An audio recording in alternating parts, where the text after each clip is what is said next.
现在开庭，依照法定程序核对双方身份，告知庭审权利与义务。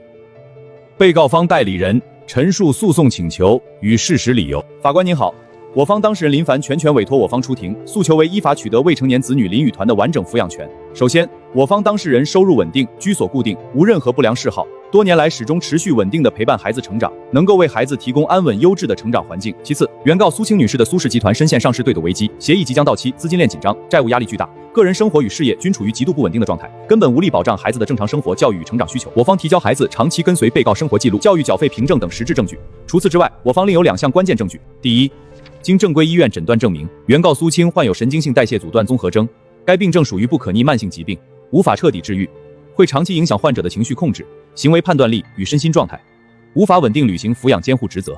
第二，我方提交医院监控录像、现场证人证言等，足以证实原告此前擅自闯入医院，强行拉扯正在输液治疗的女儿林雨团，意图蛮横带走孩子，过程中动作存在明显的过激暴力倾向，严重威胁未成年人身心健康。以上所有证据足以证明我方抚养条件远优于原告。原告方代理人进行答辩。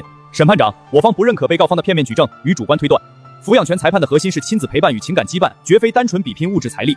苏青作为亲生母亲，自孩子降生起日夜照料、贴身陪伴，这份深入骨髓的母子亲情是原告常年缺位，单纯靠物质供应永远无法替代的。至于苏氏集团的经营问题，属企业阶段性经营调整，上市对赌协议未到最终违约节点，网传债务危机、资金断裂均是不实传言。我方当事人手握优质资源，具备极强的风险兜底能力，短暂的市场变动不影响抚养能力。原告方刻意放大风险，恶意抹黑，以此剥夺合法抚养区，于理不公，于法无据。这几天我查到苏青重疾住院，多套房产被查封，债务逾期，对赌失败已成定局，但我不能认。只要我咬住情感优势，弱化财务危机，未必没有翻盘机会。只要我不承认危机，对方就没法彻底锁死胜局。阶段性经营调整，被告的对赌协议到期即触发巨额赔付条款，公开公示的财务数据足以证明其资金链濒临断裂，并非短期波动。孩子成长需要长期稳定、可预期的生活环境，而非充满未知风险的动荡境境。若将孩子交由被告抚养，严重不利于孩子身心健康与成长发展。完了，对方证据全是实锤，没有半点漏洞。我刚刚的慷慨陈词，全是没有任何佐证的空话、假话，一戳就破啊！审判长，被告方夸大其词，资产冻结不代表无力抚养，背负债务不代表生活困顿。苏青身为企业创始人，人脉资源广泛，随时可以化解危机。孩子跟随生母成长，更切合天性，这是法定的优先考量因素。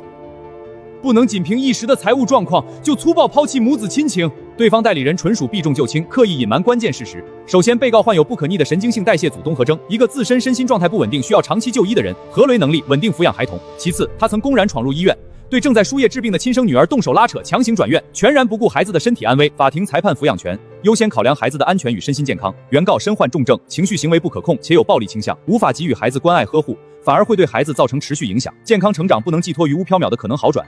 对方刻意隐瞒病情，隐瞒暴力过激行为，一味空谈亲情，纯属误导。这下真完了，他居然连这么隐秘的事都掌握了，实锤证据，所有的辩解全成了笑话。质证辩论环节结束，双方依次做最后陈述。综上，我方证据真实充分，当事人抚养条件稳定，完全契合抚养原则，恳请法庭依法判决，将子女抚养权判归我方当事人所有。我方无补充，尊重法庭审理意见。全场人员起立，宣读判决结果。经本庭审理查明，被告抚养条件稳定，具备充足的抚养能力与陪护时间，长期悉心照料孩子起居，有利于子女健康成长。原告苏青患有重大疾病，身心状态不稳定，且存在当众暴力拉扯患病孩童，意图强行带走子女的过激行为，对未成年人身心健康存在重大隐患。同时，现阶段个人及经营状况存在重大不确定性，无法为子女提供稳定成长环境。判决如下：未成年子女林玉团抚养权归被告林凡所有。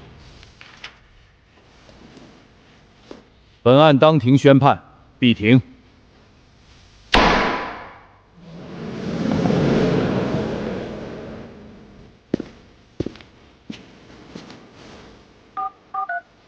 林老板，恭喜你，案子当庭宣判大获全胜，团团的抚养权彻底完全归你所有，没有任何争议，对方再无上诉翻盘的可能性。法庭完全采纳了我方全部证据，明确认定苏青不具备稳定抚养条件，加上他此前在医院暴力拉扯孩子、危及孩童安全的行为，已经足以判定他不适宜监护孩子。